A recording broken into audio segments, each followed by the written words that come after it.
Hi friends, అందరికీ నమస్కారం. Welcome to my channel. Friends, ఈ నెల 12న ఏపీలో బంద్, ఇవన్నీ మూసివేత. వివరాలు అయితే వీడియోలో తెలుసుకుందాం. వీడియోను మాత్రం ఎక్కడ స్కిప్ చేయకుండా కంప్లీట్గా చూడండి. అప్పుడే మీకు కంప్లీట్ ఇన్ఫర్మేషన్ అయితే తెలుస్తుంది.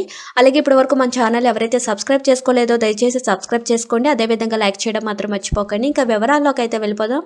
1/70 బూత్ బాదాయింపుల నిషేధ చట్టం సవరణ చేయాలన్న అసెంబ్లీ స్పీకర్ అయ్యన్న పాత్రుడు వ్యాఖ్యలకు నిరసనగా ఈ నెల 12న మన్యం బంద్కు ఆదివాసీ జేఏసీ పిలుపునిచ్చింది. రాష్ట్ర వైఎస్ చైర్మన్ మొట్టడం రాజుబాబు తెలిపారు. ఏపీ రాష్ట్ర వ్యాప్తంగా మన్యం జిల్లాల బంద్లో ప్రతి గిరిజనుడు పాల్గొనాలని జేఏసీ పిలుపునిస్తుందని తెలిపారు.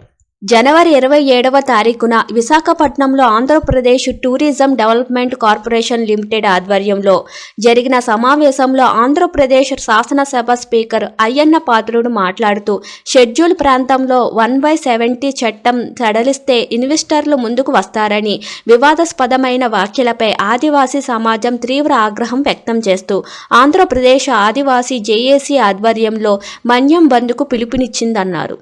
గిరిజన ప్రాంతాల అభివృద్ధికి నిధులు ఇవ్వకుండా చట్టాన్ని సడలించడం సరైంది కాదని ఆదివాసీ జేఏసీ భావిస్తుందని స్పష్టం చేశారు.